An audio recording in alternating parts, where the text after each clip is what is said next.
প্রিয় বন্ধুরা, আসসালামু আলাইকুম রহমতুল্লাহ।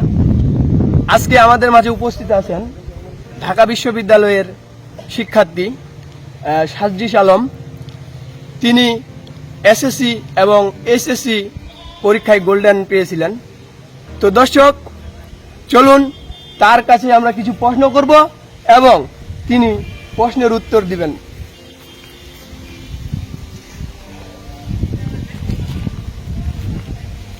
কি অবস্থা সাজ্জিস, কেমন আছিস? ভালো আছি, তুই ভালো আছিস? আলহামদুলিল্লাহ। তো আমরা আজকে যে জন্য আসছি আপনার কাছে, তো আচ্ছা সাজ্জিস, তুমি তো 17 বছর এই গ্রামেই থেকেছো, 8 বছর ঢাকায় থাকো এবং ঢাকা বিশ্ববিদ্যালয় থেকে পড়াশোনা শেষ করেছো। আচ্ছা, এখন তোমার চোখে গ্রামের কোন কোন জায়গাগুলো সমস্যা মনে হয়? আচ্ছা, আমার কাছে যেটা আসলে মনে হয় যে গ্রামে তো অনেকদিন থেকেছি, এখন বাইরে যাওয়ার পর থেকে গ্রামের বেশ কিছু জায়গায় একটু সমস্যা, আসলে বলবো না সীমাবদ্ধতা আছে। এরকম গুরুত্বপূর্ণ কিছু জায়গা হচ্ছে যে আমাদের গ্রামে না কোয়ালিটি এডুকেশনটার একটু সমস্যা। এখন আমাদের যুব সমাজ ধীরে ধীরে একটু বেশি পরিমাণে মাদকের দিকে এডিক্টেড হচ্ছে, আমার মনে হয় এখানে একটু সমস্যা। আর গ্রামের মানুষদের খুব স্বাভাবিকভাবে যে অর্থনৈতিক যে সমস্যাটা, সেই সমস্যা আছে। আর গ্রামের মানুষদের নিজেদের মধ্যে যে আগে সম্পর্কগুলো খুব সুন্দর ছিল, ওই সম্পর্কগুলো আমার মনে হয় যে একটু একটু সমস্যা সৃষ্টি হচ্ছে আর কি। এই সমস্যাগুলোই আছে আমার মনে হচ্ছে। ও, তো ঠিক আছে সাজ্জিস, তোমাকে ধন্যবাদ। আচ্ছা সাজি ভাই, গ্রামের স্টুডেন্টদেরকে বিশ্ববিদ্যালয়ে লেখাপড়া করতে হলে কি করা উচিত? বিশ্ববিদ্যালয়ে লেখাপড়া করলে এমন কি লাভ? আচ্ছা, এটা খুব সুন্দর একটা প্রশ্ন। আসলে মানে আগে লাভের কথাটাই বলি, কারণ আমরা সবকিছুতে আসলে লাভ খুঁজি, সো লাভের কথাটা বলাটা ইম্পর্টেন্ট। আমি যখন আসলে আলাফা তফসিলি স্কুলে মানে পাল্টাপাড়ায় পড়তাম, তখন আমার দৃষ্টিভঙ্গি ওই পাল্টাপাড়া রাখালদেবী এই কেন্দ্রিক ছিল। আমি যখন কলেজে গিয়ে পড়লাম ঢাকায় বিএফ শাহীন কলেজে, তখন ওই কলেজে আমার যারা বন্ধু বান্ধব বা যাদের সাথে মিশতাম, আমার চিন্তা ভাবনা দৃষ্টিভঙ্গি তাদের মতো করে অনেকটা ওর মধ্যেই সীমাবদ্ধ। কিন্তু যখন আমি একটা বিশ্ববিদ্যালয়ে পড়লাম, যেমন আমার ঢাকা বিশ্ববিদ্যালয়ে বাংলাদেশের 64টা জেলা থেকে স্টুডেন্ট আসে, প্রত্যেকটা উপজেলা প্রত্যেকটা ইউনিয়ন থেকে স্টুডেন্ট আসে এবং ওই প্রত্যেকটা জায়গার মেধাবী স্টুডেন্টরা আসে। তো আমি যখন তাদের সাথে মিশি, তাদের চিন্তা ভাবনা তাদের সব কিছু আমার দৃষ্টিভঙ্গিটাকে অনেক বেশি প্রসারিত করে। মানে সবচেয়ে বড় কথা কি, ওইখানকার সার্টিফিকেটটার চেয়েও ওইখানে তাদের যে জ্ঞানগুলো অভিজ্ঞতাগুলো যেগুলো তারা শেয়ার করে বা আমি যেগুলো তাদের সাথে থেকে জানতে পারি, এগুলো আমাকে এতটাই বেশি সমৃদ্ধ করবে যে পার্থক্যটা আমি এই 6 বছরে বুঝতে পারি এবং এটা আমার সারা জীবনে আমাকে হেল্প করবে। এটা হচ্ছে সবচেয়ে গুরুত্বপূর্ণ জিনিস। আরেকটা হচ্ছে যে এই যে সার্টিফিকেটটা, এটা তো আলাদা একটা ভ্যালু আছে। মানে আপনার কাছে যদি একটা বিশ্ববিদ্যালয়ের স্টুডেন্ট আসে, আরেকটা হচ্ছে ধরেন ঠাকুরগাঁও সরকারি কলেজ থেকে পড়ে একজন আসলো, আপনি কাকে বেছে নেবেন? অবশ্যই বিশ্ববিদ্যালয়ের স্টুডেন্টকে বেছে নেবেন।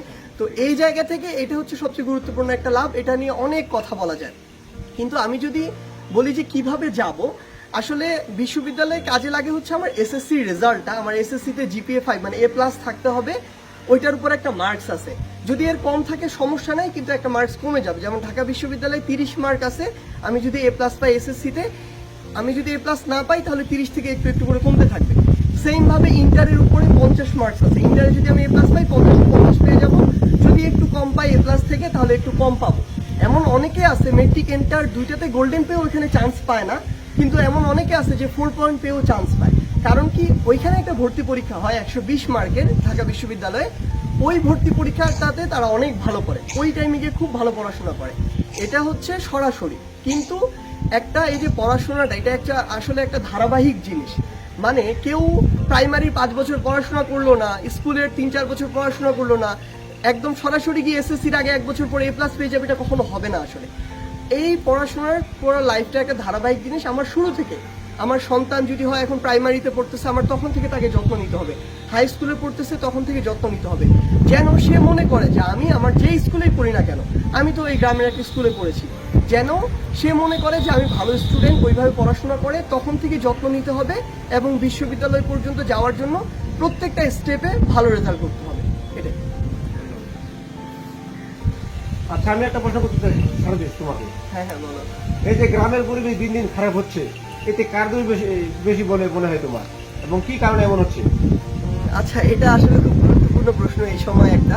আমি আসলে দোষ না বলে এখানে বলবো যে দায় শব্দটা বলবো। আসলে আমাদের সবার এখানে দায় আছে আসলে।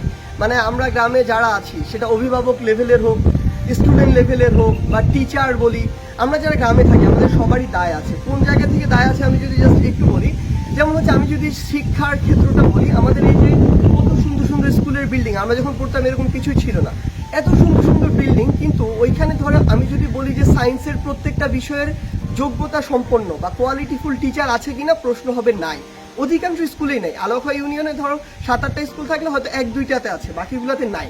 তো আমার টিচার যদি কোয়ালিটিফুল না হয়, টিচার তো স্টুডেন্টকে গড়বে, টিচার যেভাবে পড়াবে স্টুডেন্ট ওইভাবে পড়বে, তাহলে কিন্তু স্টুডেন্টরা কোয়ালিটিফুল হয়ে উঠবে না। তো এই জন্য আমার খুব ভালো করে কোয়ালিটিফুল টিচার যেন আসে, এটা নিশ্চিত করতে হবে। কোনো কিছু যেন এটাকে প্রভাবিত করতে না পারে। যদি পারে, তাহলে একজন টিচার যদি এখানে 30 বছর থাকে, ওই 30 বছর তিনি একটা খারাপ সার্ভিস দিবে, যেটার দ্বারা আমার পুরো একটা জেনারেশন খারাপ সার্ভিস পাবে। এটা খুবই গুরুত্বপূর্ণ একটা জায়গা। আরেকটা যদি বলি যে আমাদের না এই গ্রামের অভিভাবকদের সাথে সন্তানদের সম্পর্ক এত ভালো না, মানে আমরা এত ফ্রি না, এটা কিন্তু একটা সমস্যা। যেমন এখন গ্রামে যেটা দেখা যায় যে বিভিন্ন সম্পর্ক করে প্রচুর বিয়ে হচ্ছে, ছেলে চলে যাচ্ছে, মেয়ে চলে যাচ্ছে। দেখেন, একটা বাবা মা সন্তানকে 15 বছর 20 বছর ধরে মানুষ করার পরে ওই যে ভালোবাসার একটা বন্ধন, ওইটা ছেড়ে একটা ছেলের সাথে 1-2 বছর কথা বলার ফলে চলে যাচ্ছে, তাহলে ওই সন্তানটা আমার মনে হয় যে এটা অনুভব করতে পারে না যে তার বাবা মা তাকে কতটা ভালোবাসে। কারণ আমরা ওই জিনিসটা কোনো প্রকাশ করি না, সুন্দর করে একসাথে বসে খাই না। সো আমাদের এই সম্পর্কগুলোতে সমস্যা। আমার মনে হয় সন্তানদের সাথে আমাদের ফ্রি হওয়া উচিত, সুন্দর করে সব বিষয়গুলো শেয়ার করা উচিত। শহরে যে এরকম রিলেশন নাই, এরকম কিন্তু কথাটা না, অবশ্যই আছে, কিন্তু তারা ফ্যামিলিকে বলে, ফ্যামিলিকে মানানোর চেষ্টা করে, এবং যেটা দেখা যায় ফ্যামিলি যদি না মানে, তারা সুন্দর করে এটা থেকে সরে আসে। কারণ আমার ফ্যামিলির চেয়ে ইম্পর্টেন্ট কোনো কিছু না। সো আমাদের এখানে ফ্যামিলিগুলা বাবা মারা সন্তানদেরকে অনেক বেশি ভালোবাসে, কিন্তু আমাদের মাঝে এই সুন্দর সম্পর্কটা নেই। এই জন্য একটা সমস্যার তৈরি। আমার মনে হয় এটা একটা সমস্যা। আরেকটা হচ্ছে আমাদের না গ্রামে ধর্মীয় জ্ঞানের অভাব, ধর্মীয় চর্চার অভাব। মানে আমাদের যদি ধর্ম সম্পর্কে জ্ঞান থাকে ভালো, তাহলে আমরা বলবো যে আমার প্রতিবেশীর প্রতি আমার কি করণীয়, আমার বাবা মার প্রতি আমার কি দায়িত্ব, আমার কোন বন্ধুর সাথে আমি মিশবো, কার সাথে চলবো, কার সাথে খেলবো, কার সঙ্গ আমি বাদ দিব, বা কেন আমি মাদক থেকে দূরে থাকি। এই ধর্মীয় জ্ঞানগুলোর আমাদের অভাব এবং চর্চার অভাব। আমরা দেখি যে মসজিদে শুধু বয়স্ক যারা চাচারা দাদারা ওনারা থাকে, কিন্তু আমরা ইয়াং জেনারেশন ওইভাবে থাকি না। আমি যদি একদিন মসজিদে যাই, আমার কিন্তু এমনি একটা অন্তরের ভিতরে শীতলতা কাজ করবে। সো এই যে বিভিন্ন জায়গাগুলো, আমার মনে হয় গ্রামে এই জায়গাগুলো ধীরে ধীরে ডেভেলপ করা উচিত, তাহলে এই সমস্যাগুলো আস্তে আস্তে কমে আসবে। ধন্যবাদ। আচ্ছা সার্জিস, আমি আপনাকে আরেকটা প্রশ্ন করি। হ্যাঁ হ্যাঁ, অবশ্যই। গ্রামের মানুষের মধ্যে ইদানিং ঘরে ঘরে কেস, মামলা, ঝামেলা, এক্ষেত্রে কোন বিষয়টা কাজ করছে বেশি? আচ্ছা, এটা হ্যাঁ, এটা আমি রিসেন্টলি এখন যতবারই বাড়িতে আসি ততবারই দেখি, এবং এটা সমস্যা দিন দিন বাড়তেছে। আমার মনে হয় কি, এই যে সমস্যা, এই অর্থনৈতিক সমস্যাটা এটার পিছনে সবচেয়ে বড় কারণ।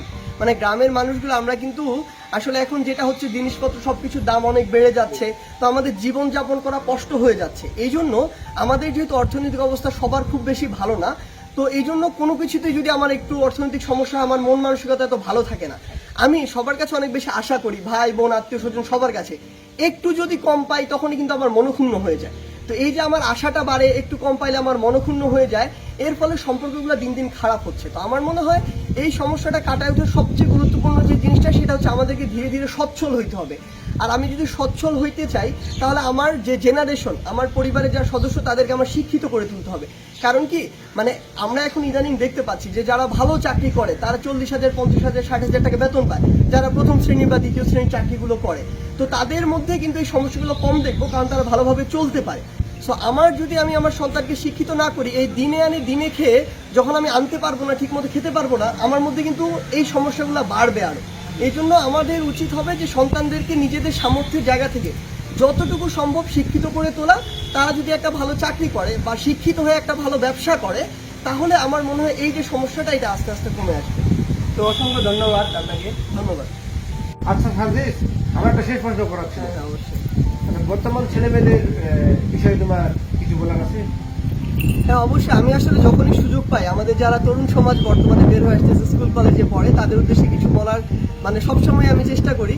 তো আমার মনে হয় কি, আসলে একটা জিনিস এখনই দেখ, যে আমরা এখনই কিন্তু মানে আমাদের একটা ভালো সমাজে গিয়ে এই পরিচয়টা দিতে একটু আমাদের বিব্রত বোধ করি বা লজ্জা লাগে, যে এ মেট্রিক পাস, এ ইন্টার পাস, এটা কিন্তু এখনই বলতে আমাদের একটু বিব্রত লাগে। তাহলে আমাদের এই সন্তানরা বা এই জেনারেশন যখন বড় হবে, তাদের যখন ছেলে মেয়ে হবে, তারা কিন্তু এই পরিচয়টা দিয়ে বিব্রত বোধ করবে যে এ আমার ভাই, এ আমার এই আত্মীয়, মেট্রিক পাস, ইন্টার পাস, তাই না?